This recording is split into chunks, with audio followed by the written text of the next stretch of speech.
Hay un momento en la historia de la vida que no aparece en los libros con la intensidad que merece.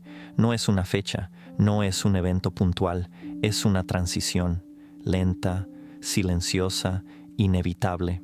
Un grupo de primates, criaturas del dosel verde, del refugio de las ramas, empieza a descender. Y lo interesante es que no bajan por curiosidad filosófica, bajan por presión. El clima cambia, los bosques se fragmentan, la continuidad del paraíso arbóreo se rompe. Y de pronto, lo que antes era hogar se convierte en trampa. Entonces bajan, no como exploradores, sino como exiliados, y al tocar el suelo, todo cambia, porque el suelo no perdona, el suelo expone. Ya no hay altura, no hay cobertura, no hay refugio inmediato.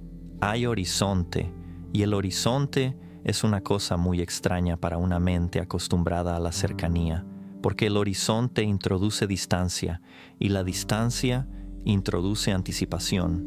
De pronto ver ya no es suficiente, hay que interpretar.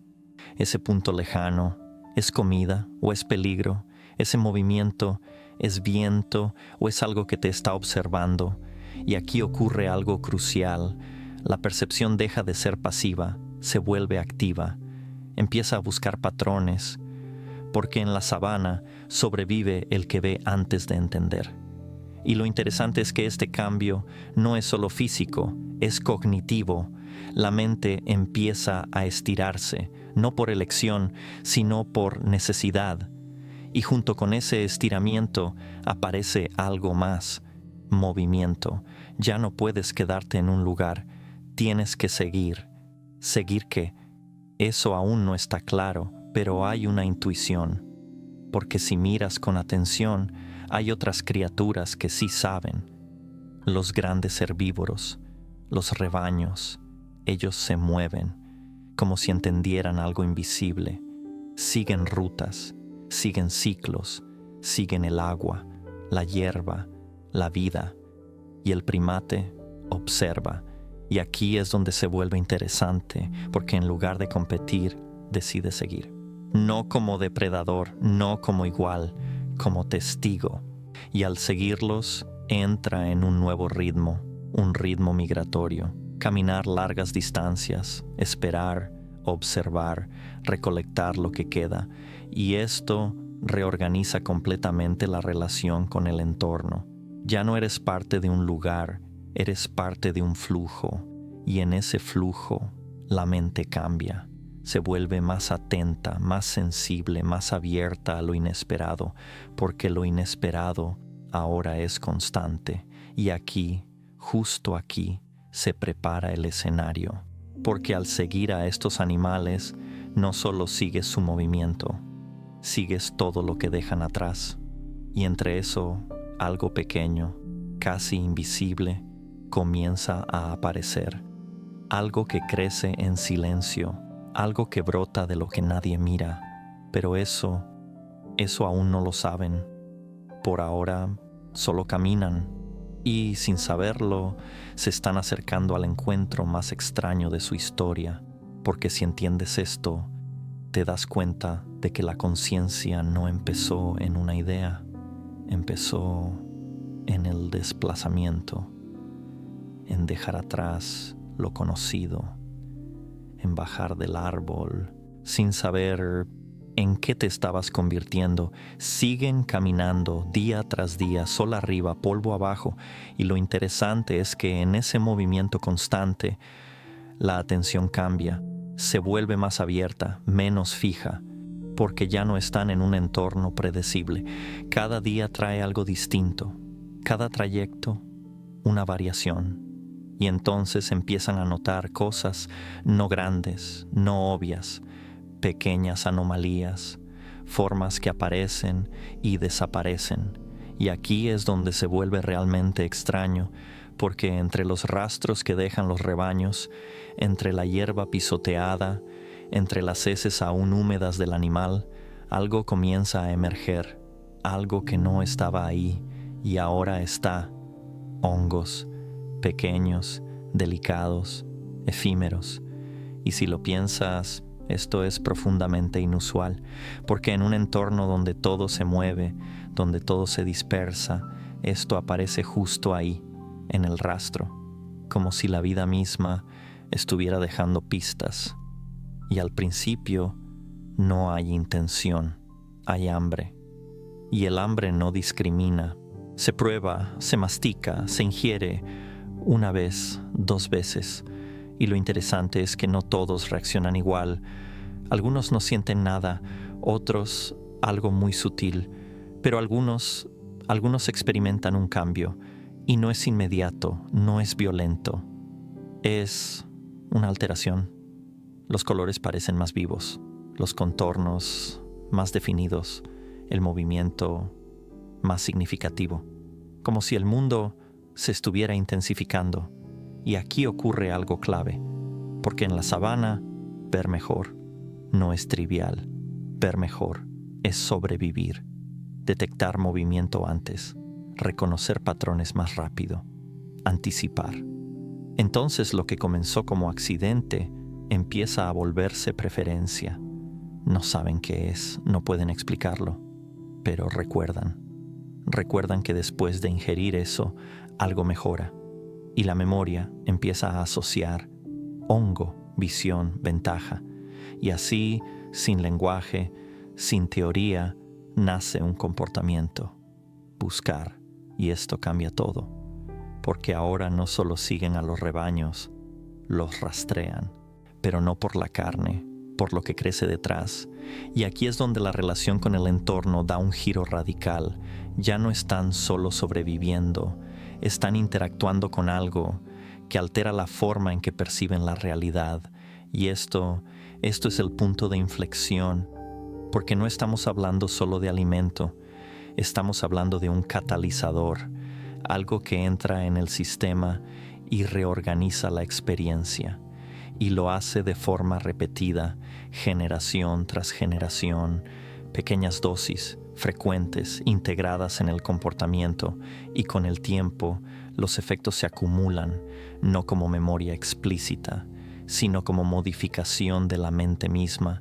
Y aquí aparece algo fascinante, porque bajo ciertos niveles, la percepción no solo se agudiza, se conecta, los sonidos se sienten, las imágenes evocan emociones más intensas, los gestos adquieren significado, como si las fronteras entre los sentidos empezaran a disolverse.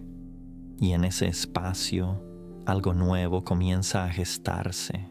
No es lenguaje todavía, pero es prelenguaje. Es la sensación de que algo puede ser comunicado, de que la experiencia puede ser compartida. Y esto no existía antes de esta intensidad. Antes se reaccionaba, ahora se empieza a interpretar. Y cuando interpretas, te acercas peligrosamente a algo nuevo, el símbolo. Pero eso todavía no ha nacido del todo. Por ahora, solo hay intensificación. Solo hay una mente que empieza a verse a sí misma más claramente porque algo externo la está empujando más allá de su configuración original. Y si entiendes esto, te das cuenta de que la conciencia no fue un salto repentino, fue cultivada en ciclos, en encuentros repetidos con lo extraño, con algo que crecía en silencio, en los márgenes de lo visible, y que poco a poco empezó a reescribir lo que significaba percibir. Y esto ya no es solo evolución, esto es interacción, una relación entre mente y molécula, entre el primate y algo que parecía insignificante, pero que estaba haciendo algo que todavía no terminaba de revelarse, porque lo que viene después no es solo ver mejor, es empezar a decir, y eso lo cambia todo.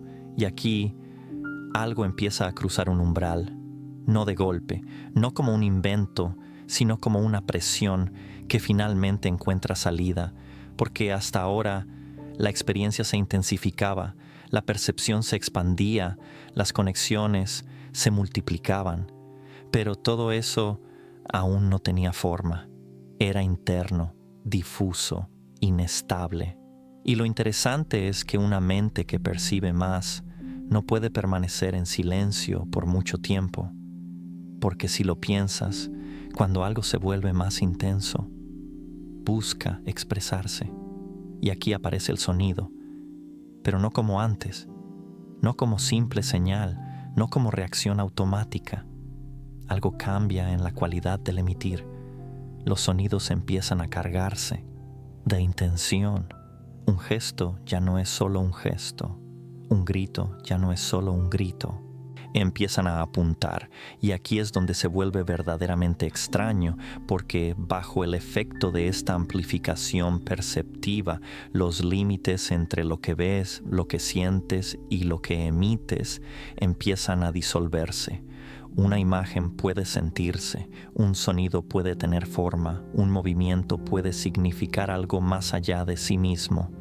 Esto es una protosinestesia, una fusión de canales. Y en ese estado, el cerebro empieza a hacer algo nuevo, asociar. No solo esto pasa después de esto, sino esto representa esto. Y ese es el nacimiento del símbolo, un salto invisible, pero absoluto, porque en el momento en que algo representa otra cosa, la mente ha cruzado un umbral del que no puede regresar. Ahora el mundo no es solo lo que es lo que puede significar. Y esto abre una dimensión completamente nueva, porque si un sonido puede representar una experiencia, entonces esa experiencia puede ser compartida. Y aquí, por primera vez, la mente empieza a hablarse a sí misma, no con palabras completas, no con gramática, pero con intención dirigida, con fragmentos de significado, con impulsos que ya no son solo reacción, sino transmisión. Y esto cambia radicalmente la dinámica del grupo, porque ahora no solo perciben juntos, empiezan a sincronizar. Una mirada ya no es solo una mirada, es una señal. Un sonido ya no es solo ruido, es un intento de decir, y en ese intento se va refinando algo, generación tras generación, pequeños ajustes, pequeñas mejoras, pequeñas coincidencias que se repiten, hasta que lo improbable se vuelve estable. Y entonces, sin que nadie lo haya decidido, sin que nadie lo haya diseñado, aparece el lenguaje, no como sistema formal, sino como red viva de significados compartidos. Y aquí ocurre algo profundamente perturbador, porque en el momento en que aparece el lenguaje, aparece también el pensamiento como lo conocemos, la voz interna, ese murmullo constante que comenta, interpreta, organiza. Y lo interesante es que esa voz no estaba antes, no de esa manera.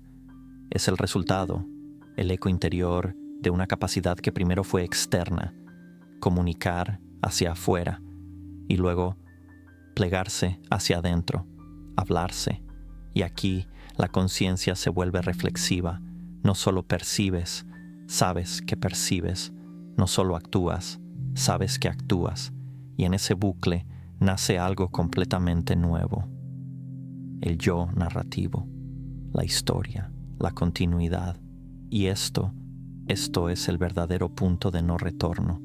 Porque una vez que la mente puede narrarse, puede imaginar, puede recordar de otra manera, puede anticipar, puede mentir y puede preguntarse, ¿qué soy?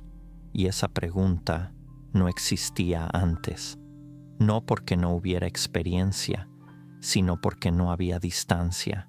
Ahora hay distancia entre lo que ocurre y lo que se dice que ocurre, y en ese espacio la realidad se duplica. Y esto es el nacimiento del mundo humano, no el mundo físico, el mundo interpretado, el mundo simbólico, el mundo donde las cosas ya no son solo lo que son, sino lo que significan. Y todo esto, todo este despliegue, puede haber sido catalizado por algo que crecía en silencio en el rastro de otros animales. Algo pequeño, pero capaz de empujar la mente más allá de sí misma.